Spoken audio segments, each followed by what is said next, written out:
The United States of America and the People's Republic of China have agreed to recognize each other and to establish diplomatic relations as of January the 1st, 1979.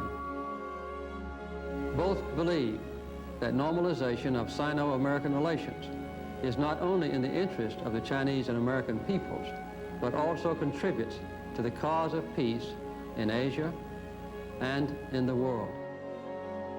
As a nation of gifted people who comprise about 1/4 of the total population of the earth, China plays already an important role in world affairs, a role that can only grow more important in the years ahead.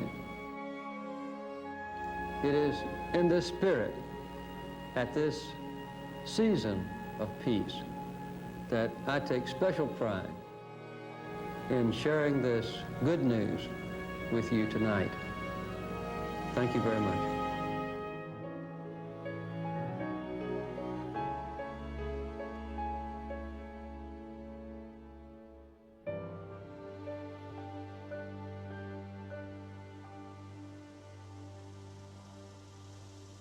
It is the middle of one of Atlanta's hottest summers. Firstly, I just wanted to present you with a few gifts Yes. from our TV station. Thank you for that. This is a red wood. It's actually a paper holder. Here at Carter Center headquarters, former President of the United States, Jimmy Carter, sits down to recount some of his fondest memories. More than 30 years earlier, he and Vice Premier Deng Xiaoping had stood on the balcony of the White House to wave in a new era for their two countries. We had not met before, but we formed an instant friendship, and I think an instant agreement to tell each other the truth, to be bold in our demands and frank and honest. So there was an instant understanding between me and him that this was a decision that would not be just transient in its impact, would be a permanent achievement for both countries. Establishing U.S.-China diplomatic relations was by no means an easy journey. Since Henry Kissinger paid his initial secret trip to China in 1971, America had changed its president twice. In 1972, Richard Nixon met with Chinese leaders to reopen a connection that had been lost for over 20 years. Back in the U.S., Carter was seeing his political career take off, and he had been elected governor of Georgia. From his governor's office in Georgia, Carter watched Nixon's historic ice-breaking trip to China. The signing of the Shanghai Communique was to be the first step towards inevitable normalization of U.S.-China relations. But upon returning to the U.S., Nixon would be unable to see his plan into completion. There are a couple of reasons. One is the turmoil that overtook the Nixon administration pretty soon after the Shanghai Communique. Second, there was the wind down of the Vietnam War, which was, the U.S. was still involved in Vietnam at that time. And third was the fact that an aspect of American politics that is not important now was important then, which was a lot of the old so-called Free China lobby. A lot of the people who had been very closely connected with the Taiwanese government under Chiang Kai-shek, had long-standing personal or business relations, and that made the change of China policy not an easy thing. 2 years later, Nixon resigned from office, handing the reins to his successor, Gerald Ford. Though Ford himself also visited China in 1975 to hold talks with Chairman Mao, he was not able to advance U.S.-China relations further. President Ford was much more vulnerable to the pressures from the Republicans, and the fact of the matter is that there were no negotiations for several years after the initial steps by Nixon and Kissinger between the United States and China. So the relationship was in fact in suspension. It wasn't really acquiring strategic significance. With Gerald Ford as a less conservative, less forceful figure who had a lot of other complications. There was not the political concentration to manage this difficult transition. So that was left to the Carter administration, and to his credit, Carter and Vance and Brzezinski and Warren Christopher and Richard Holbrooke were all able to manage both the international policy and the domestic politics of having this change without a huge right-wing reaction in the U.S.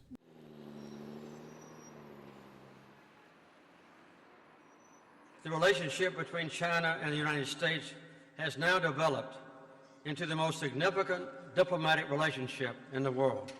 We must continue to maintain mutual respect and work together to face the challenges of global warming and climate change, human suffering, terrorism, nuclear proliferation, regional warfare, and a global economic crisis that has shaken the international financial system. Historical review. In 2009, President Carter attended the 30th anniversary of the establishment of U.S.-China diplomatic relations. Though relations were established in 1979, it took 3 years to complete, beginning in 1977, from the very first year he became president. There was a 6-year gap, 1972, February, the Shanghai Communique, to the normalization communique, December the 15th, 1978. And President Carter likes to say, yes, Nixon was the first president of the United States to say there was only one China, but he never made it clear which China. And he was the one who came out and worked out the agreement and told the whole world there was only one China, and this China was the People's Republic of China. And for a Democratic president to make this decision was even harder, because Nixon's whole political career hinged upon anti-communism. We started discussing the issue of normalization with China immediately after the inaugural of the president. We had the opportunity not only to normalize relations with the People's Republic of China, but to establish a de facto partnership relationship with the People's Republic of China regarding what at that time was the major threat to international stability, namely the expansionism or hegemonism, as our Chinese friends used to refer to it, on the part of the Soviet Union. 在卡特当政的时候，77年、78年的时候，那是前苏联勃列日涅夫时期啊，对外扩张最激烈的时候，在安哥拉呀，在这个越南呀，这个苏联都一直保持一种进攻的态势。其实在这种前苏联的这个对外扩张和美国当时经历过这个水门事件以后啊，它的战略收缩正好形成了一种强烈的对比。但是因为当时美国国内呢还有对前苏联的态度非常不明确的，到底是在美国外交当中你是注重跟苏联去交往，还是更注重中美关系？在卡特总统的国务卿万斯和国家安全事务助理布热津斯基之间，他们两个人的意见是不一样的。 The differing opinions in Washington on the subject of China convinced Carter that he must tread carefully. China was still a sensitive issue in the United States, so in order to avoid excess complication, a delegation was sent to the country in secret. I did not share them even with our own State Department, because I knew they would be leaked to the news media, and there would be an uprising all over America by the Taiwan lobby leaders in the government and also in the Congress and in the public to try to prevent my being successful. Carter deployed his national security advisor, Zbigniew Brzezinski, to Beijing to meet with Deng Xiaoping and begin the negotiation process. It was a very difficult negotiation because in the end the challenge, as continues to be, is over Taiwan.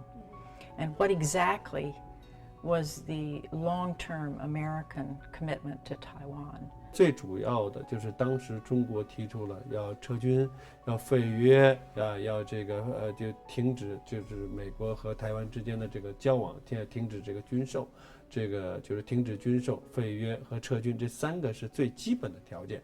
那美国呢，开始一直是不肯全面的去接受这些条件，总是有反复的。比如说你说废约，那么美国当时说那可以，我废约，但是我保留1年时间，在这1年时候我要有效。比如说停止卖武器，我们以后美国还是要卖给一些这个防御性的武器。That was the most complex, but what was important was that given the larger framework, the strategic framework, it was possible, given even the importance of the issue, especially to China, and I understand and appreciate that and respect that, it was possible to put it in this larger context and to conclude that while the issue is difficult and important, there is no need to try to resolve it in toto instantly, that it will be resolved in time with the passage of time. Complex issues towards Taiwan did not disappear, but normalization was a greater necessity. After nearly a year, negotiations drew to a close. To celebrate the impending normalization of relations, Carter would invite Deng Xiaoping to visit the US for the signing. And as one of the biggest events of the year, preparation would be top priority.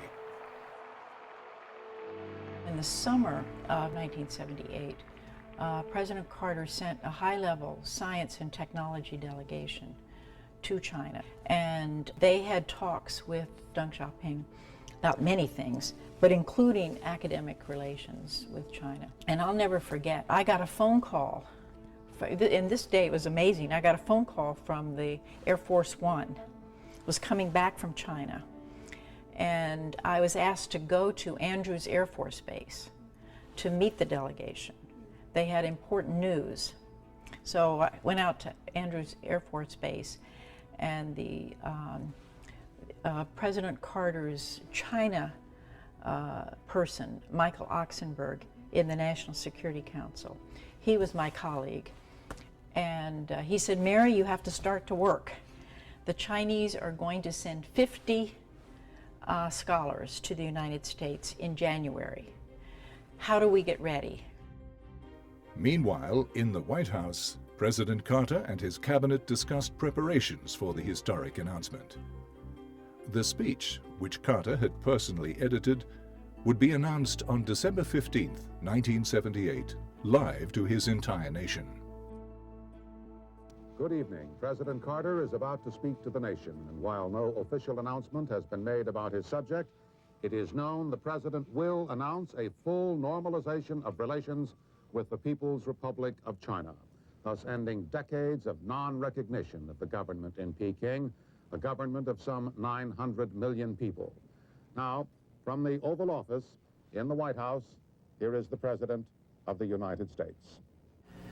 The United States of America and the People's Republic of China have agreed to recognize each other and to establish diplomatic relations as of January the 1st, 1979. The United States recognizes the government of the People's Republic of China as a sole legal government of China. I was a freshman at college, and we all live in a dorm. So in the morning, you have this news blast from the public speaker. So we were all washing our face and brushing our teeth, and then we heard from the loudspeaker saying United States and China were going to normalize relationship January the 1st, 1979. So our reaction was, shocked, flabbergasted. How could China, whose mission is to destroy the evil state of the United States, suddenly normalize the relationship with the United States? So it was a big shock for all of us. The reaction was very great surprise, not only in my country, but also obviously in the Soviet Union and in Europe and all the places in the world.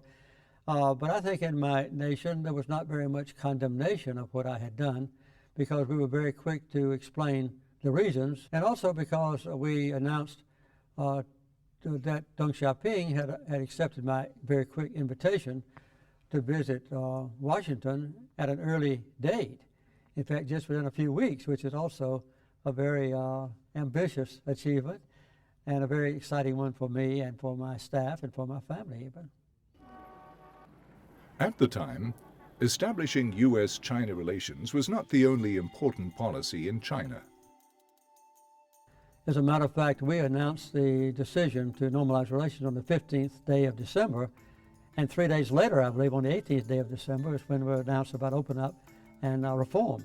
So I don't think there's any doubt that in the mind of Deng Xiaoping, normalizing relations with the United States and opening up the society of China and having reform in the government were intimately tied together and in the future would be inseparable. I knew, for example, that when I visited Beijing to start a dialogue with Deng Xiaoping, there were 1,200 foreigners living in Beijing, just 1,200 in 1978. Today, in the American embassy in Beijing, there are 2,000 employees, and the number of foreigners living in Beijing is, well, probably over 6 numbers, over 100,000 easily. And today, the situation is so different that it is amazing. So if you're asking me about surprise, it was in subsequent visits that I came to be surprised by the extraordinary energy unleashed by Deng Xiaoping's reforms, which were made possible by his accommodation with us, which then transformed China at a pace and on a scale without precedent in human history. Carter saw the enormous trade opportunities in this reform policy, as did Deng Xiaoping. In fact, Deng also viewed his trip to the United States as an opportunity to learn from its technological and manufacturing capabilities.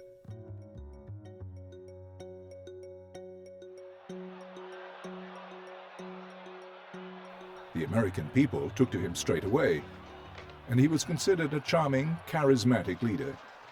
He presented the public with a previously unseen face to China.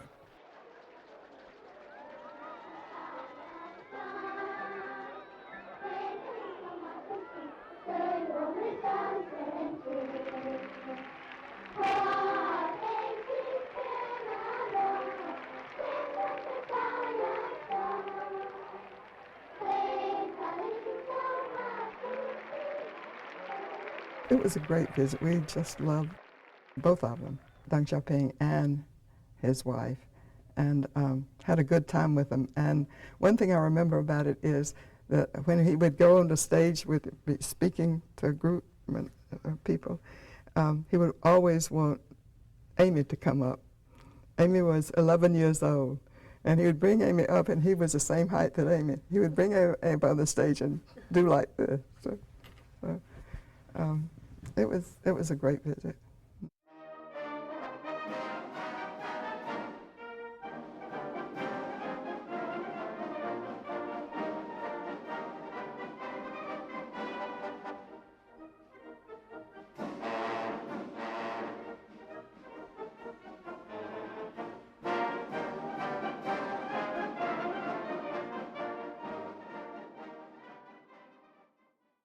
中美关系正处在一个新的起点，世界形势也在经历着新的转折。中美两国是伟大的国家，中美两国人民是伟大的人，两国人民的友好合作必将对世界形势的发展产生积极深远的影响。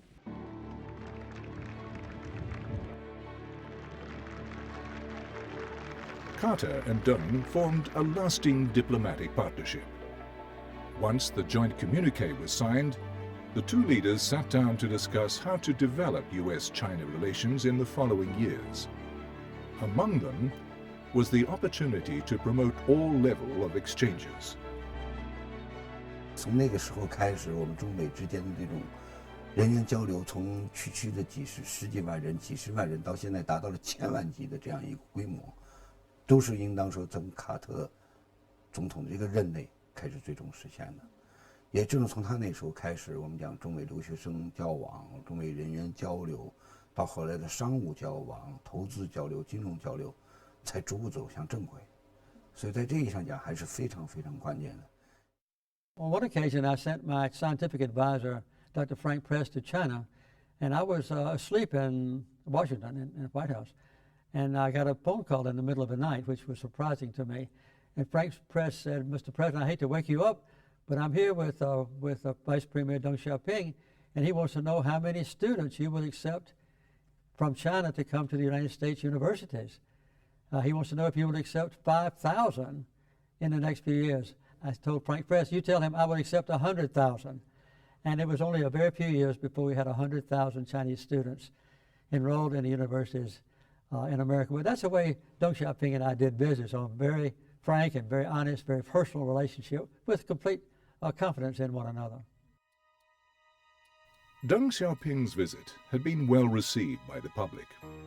But even so, Carter had to face consequences. Political rivals in Congress condemned the secretive nature of his negotiations with China, and a few months later, they passed the Taiwan Relations Act. 国会对卡特的反目，到这个79年4月份通过了这个与台湾关系法。其中很重要的一个原因，并不是说国会这批人不主张跟大陆建交，这批人呢也认为在当时水到渠成。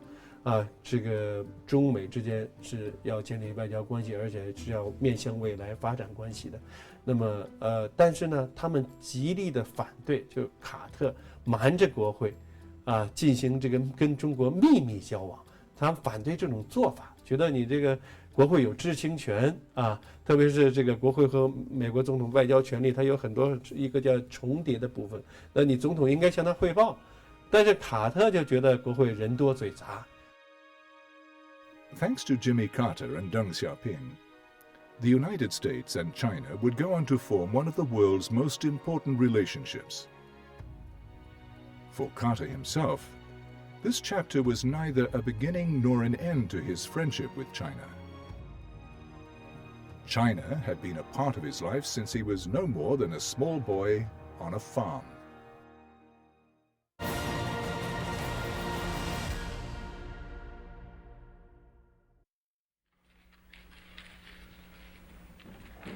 This is the Oval Office where I do my work. 这就是那个总统椭圆办公室，他平常都在这里办公的。So we see it's an oval shape. It's a very well-known place. I never came in here until after I was elected president. 只有他变成总统以后才进了这个房子，以前从来没有来过。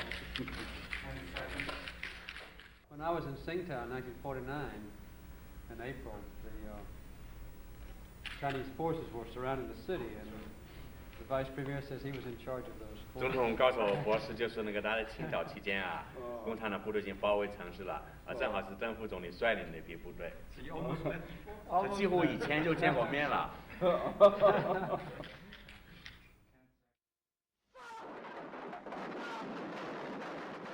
It is 1949, and the Communist Liberation Forces are closing in on the nationalists.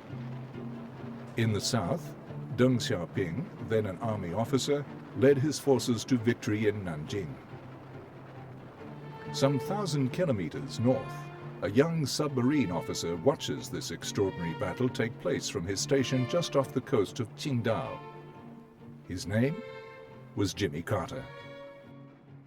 When I was a young naval officer, I was a submarine officer. I visited China in the early summer of 1949, and we could see Mao Zedong's forces campfires on the hillsides. And so I was there just a few months before China became, the People's Republic of China became a nation on the first day of October 1979, which also happened to be my birthday.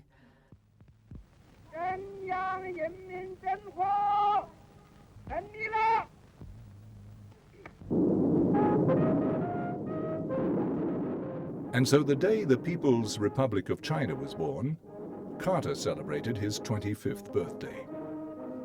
Little did he know then that in 30 years' time he would make one of the biggest decisions in U.S.-China history.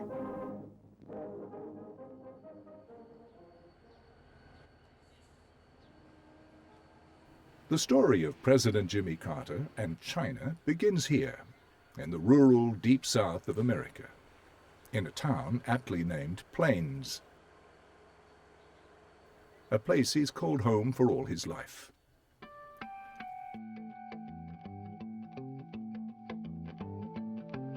His father, Earl Carter, was a successful peanut farmer and well-known local businessman. Though the family was prosperous, they lived modestly in a simple 3-bedroom home. They had no running water, nor electricity, nor even indoor plumbing. From an early age, Carter was taught responsibility on the farm and to be charitable to others, even helping those halfway across the world. When I was a little child, the greatest heroes in my local church were the missionaries who went to China. And when I was just 5 or 6 years old, I would give 5 cents every week to help build hospitals and schools for Chinese children. In Carter's bedroom was one of his most cherished possessions, a model of a junk boat from China. It was given by an uncle who had been stationed in China as a Navy man. Through his letters, Carter would often hear about that mysterious and wonderful place. As a child of a small, close-knit community, Carter was greatly influenced by the people around him. His mother was very influential. President Carter grew up in the American South at a time when segregation was the law. African Americans and white people could not do many things together. There were restrictions. Mrs. Carter ministered. She was a nurse, and she took care of African Americans. She treated everyone equally. And this is something he saw, and he wanted to do too. And he said in his inaugural address as governor of Georgia, the time for discrimination is over. Carter's strong character appealed to many people. One in particular became his lifelong partner and supporter. His younger sister was my best friend. Ruth had a picture of him on the wall in her bedroom at her house, and I spent a lot of time out there when I was growing up. And she talked about him all the time, and I think I fell in love with the photograph that was on the wall. The couple would spend 7 years with the Navy, both enjoying the chance to explore a world outside their town.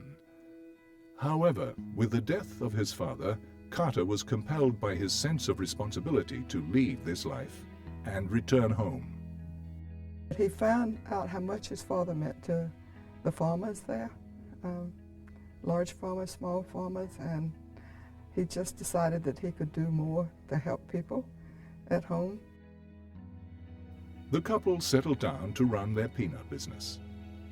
But a quiet life in Plains, Georgia would not last for long.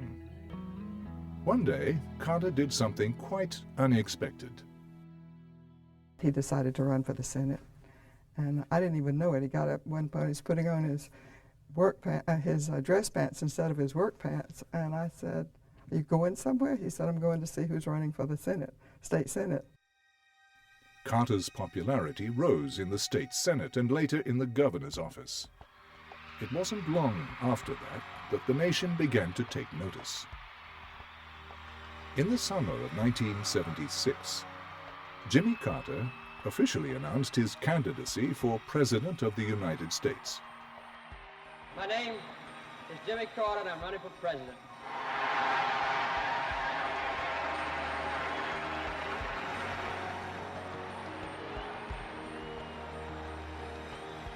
Actually, there were a lot of people running for president.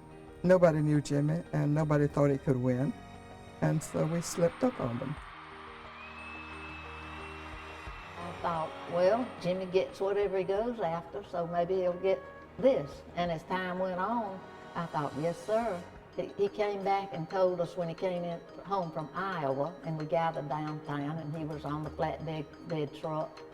And he said, the next president of the United States is going to be a peanut farmer from Plains. And I said, I think to myself, I said, I think you're telling the truth. Jimmy Carter took a long lead tonight in the race for the Democratic presidential nomination. I remember when we couldn't find a microphone. Carter set up his campaign headquarters in Plains.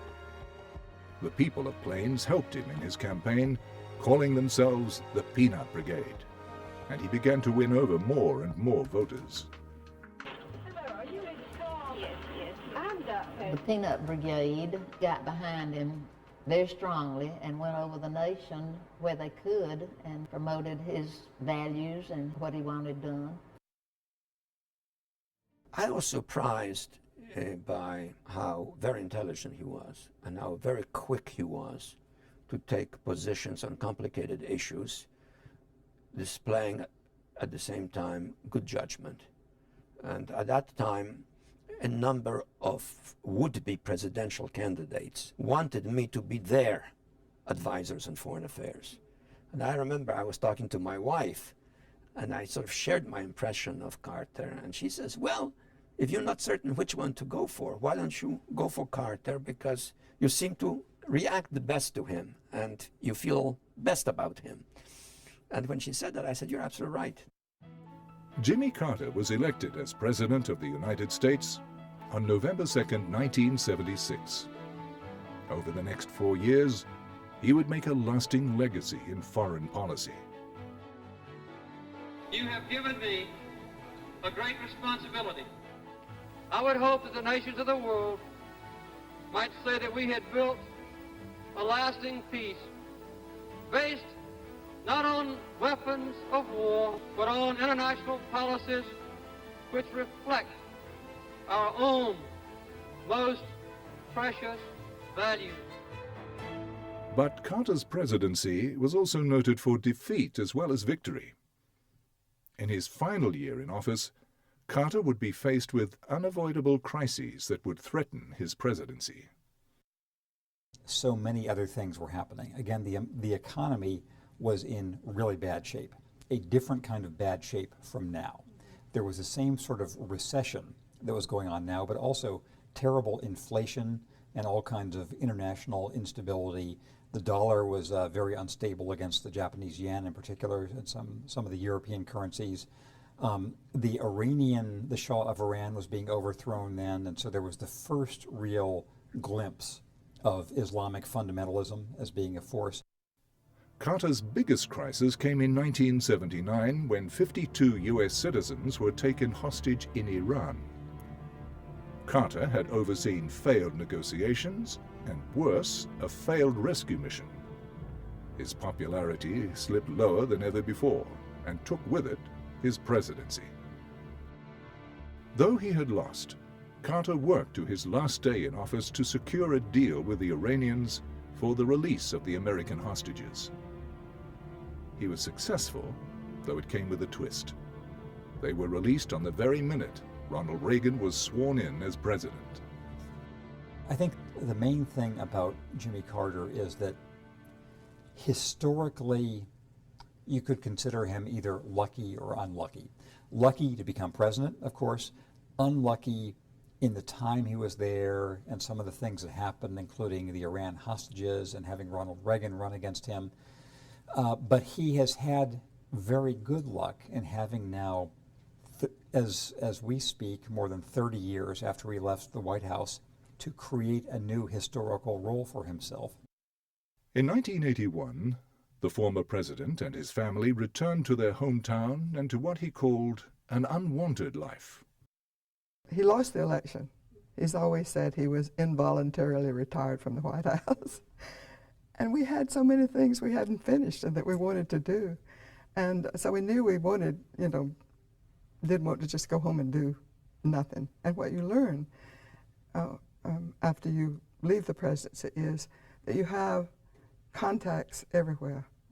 You have, I can call anybody that I want to. And most of the time, people will help you. One of these contacts was his friend Deng Xiaoping, who did not forget all that Carter had done for their two countries. And so after a distance of 30 years, Deng Xiaoping brought Carter back to China. Primarily, it was for China to show their gratitude to the American president, who made the bold decision to normalize the relationship. I think President Carter said Vice Premier Deng Xiaoping told him, wherever you want to go, just let me know. The entire China is open, there's no limit. Carter had often spoken proudly of his farming background. Deng Xiaoping was proud of the changes he was making to farms in China. Wanting to show Carter a world that was both different and familiar to his own, Deng invited Carter to visit China's rural countryside. In later years, Carter would continue to hold a special connection to them. Well, one of the things we did in 1981 was visit, at Deng Xiaoping's suggestion, many of the farm areas in China, because he was just beginning the implementation of freedom of economics. And the farmers could have one particular little project that they worked on, and the people that lived in their towns and cities could not have them. So he wanted me to see these new projects. So we did that for almost 10 days. And then subsequently, when I went back to China, I always preferred to go to the rural areas, to the small villages. We have wonderful visits to China. We like to meet people, not just to go to the city, but to meet people out in the countryside. And we've had some great visits. And once we were in a guest house that the government provided for us. It was out a little bit from Beijing. And we got bicycles and rode into town. And that's when everything was bicycles. This was 1981. I remember how frightened I was with just, I don't know, it seemed like thousands and thousands of them. One story which I did not witness that I heard from him, I thought was very interesting. He was visiting China. President Carter and Mrs. Carter decided they want to ride bicycles in the Hudong, the alleys in Beijing. But the Chinese security guards told them, saying, no, that's not possible, absolutely no. And President Carter insisted, and they told him, no, you're not going to ride bicycles. And he said, I want to call Deng Xiaoping to explain what I wanted to do. And a few minutes later, he was told that he could ride his bicycles in Beijing. So he and Mrs. Carter jumped on two bicycles, and they were riding in the city. I think they had a great time. And I thought that was very, very memorable, for a former president to come over here and insisted on riding bicycles. People are always so friendly. In fact, the first trip we made, this was in 1981, after Jimmy had normalized relations. And he had planned to go as president, but when he lost the election, we decided to go anyway. And we were walking down the street, and we came to a bicycle shop. And so we were going to stop and buy some bells, bicycle bells for our children. And when we stopped, we looked around and we had a crowd following us down the street. It was really wonderful because they had played the visit of Deng Xiaoping to our country on television before we came, so everybody knew Jimmy, and it was so wonderful to go to China. I just have such a good time every time I go.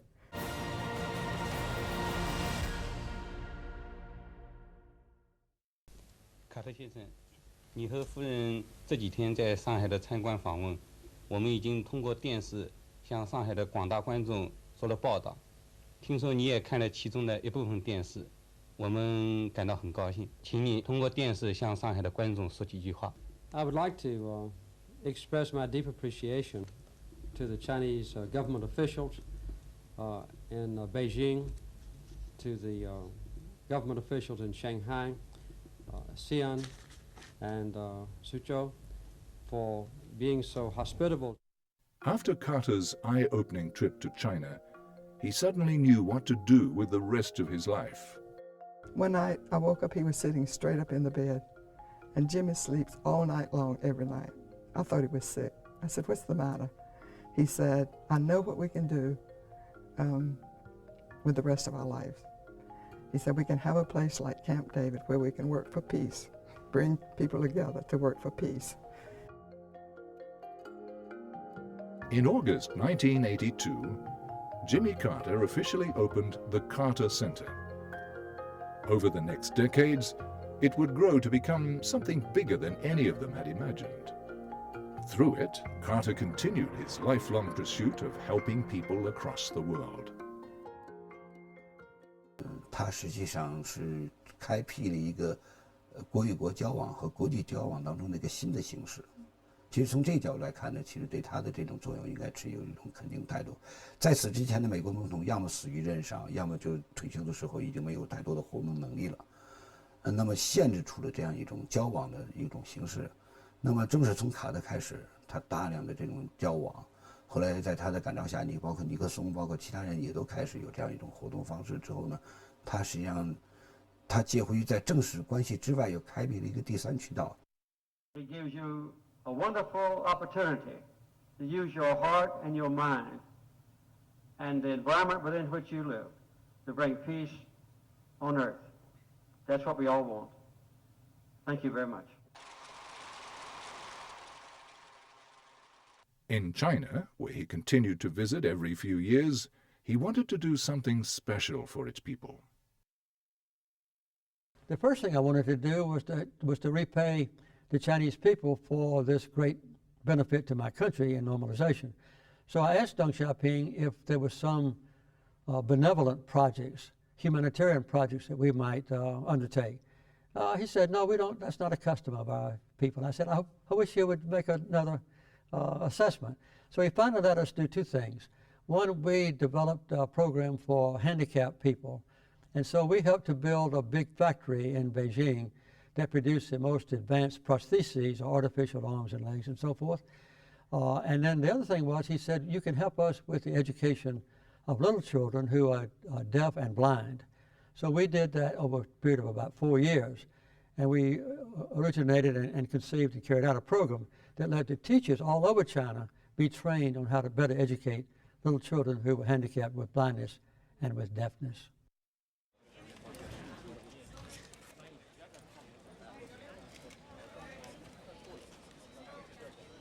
Carter's next project in China would lead him back to the villages he had grown to admire so much. China was developing an exciting project in free village elections, and the Carter Center has been assisting in it for over a decade.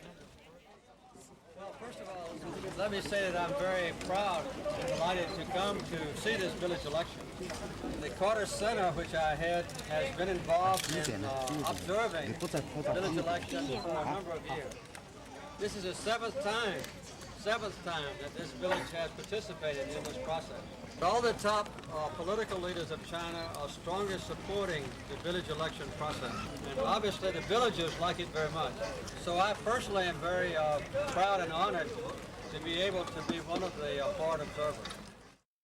96年，因为他们在得到很多这个村会选举的消息以后他们有一个工作组来中国，来中国他们进行考察参观。那么我当时当然在民政部，在基层政权建设司负责这项工作，那当然跟外交部合作，我们一块儿安排来参观考察。考察之后，他们是非常激动，他们就觉得对中国了解不够，然后卡特总统就给江泽民主席写了一封信，他称赞了中国的农村选举，他也觉得江泽民主席确定的这种改革的这个战略是很值得赞赏的。 Certainly President Carter has been interested in a wide range of issues, and his relationship with China is long-standing, and he wants to make sure that the Chinese people's lives are fulfilled and productive. And as a result, village elections are just one aspect of that, and something that we have been invited to do. At the invitation of the Chinese government, the Carter Center has continued to observe and research the development of Chinese village elections, but their involvement goes deeper than that. At headquarters in Atlanta, Carter's China program also serves as a bridge for mutual understanding. You know, he wanted to tell this story of grassroots democracy to the American people, to the Western world, and he was telling it, and he is telling it even today. Lots of people in the United States, don't believe what his story, saying there are no elections or competitive elections in China, but we did see there are competitive elections at the village level in China. 然后，当然他回美国以后是很有影响，在国际上他就很有影响啊。所以中国农村选举很快的为全世界所接受。尽管我们存在着很多不完善的方面，但全世界大家都认为你农村选举是做得不错的。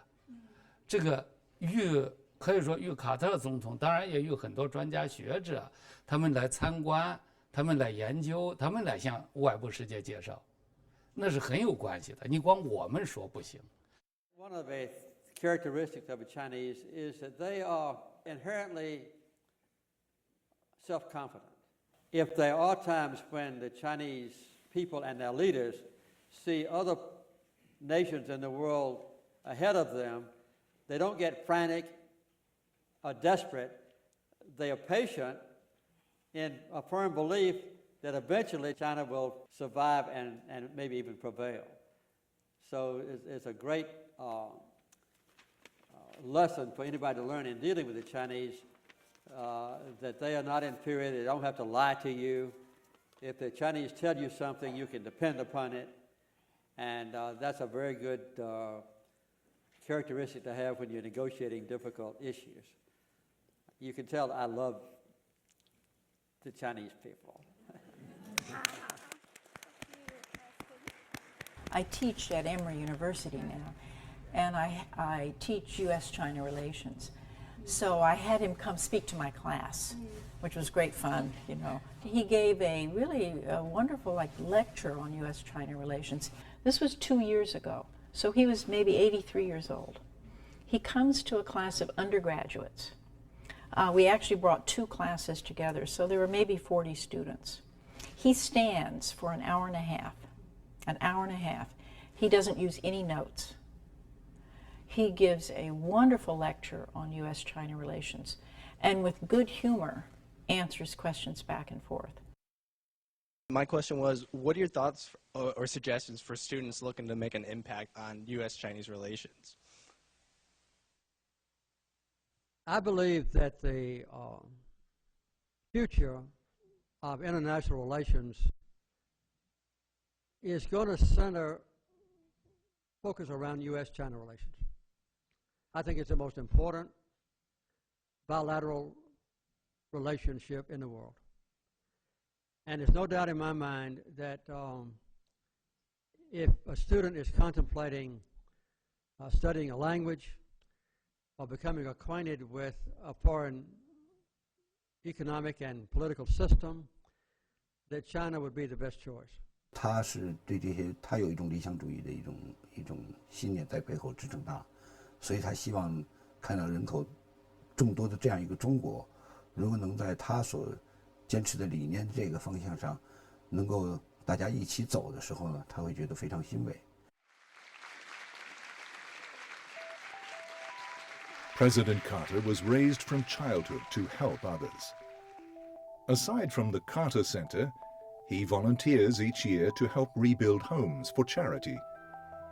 In late 2009, Carter made a special trip to China with Habitat for Humanity to rebuild the homes of the Wenchuan earthquake-affected area.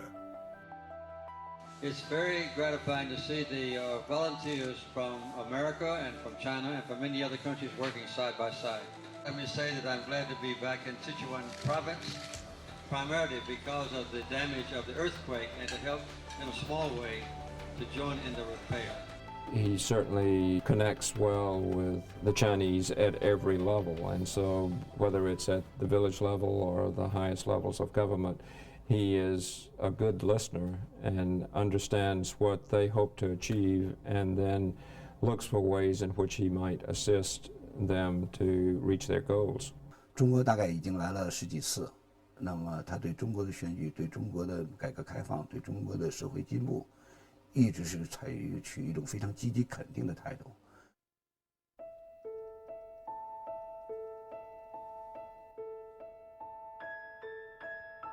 We can choose to alleviate suffering. We can choose to work together for peace.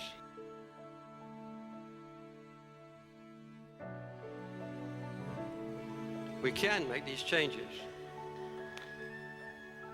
and we must. Thank you.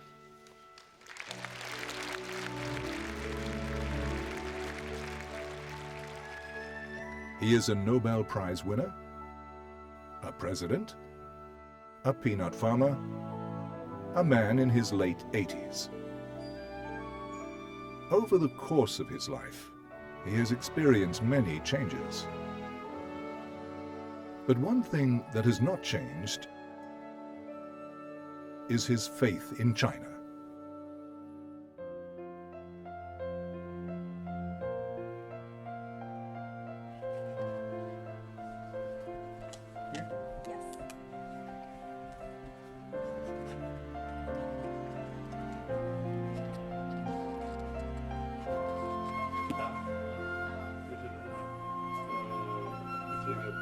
Jimmy Carter. I see, lovely. And what does the inscription say? You know, actually Chinese isn't my first language, so I have to get our camera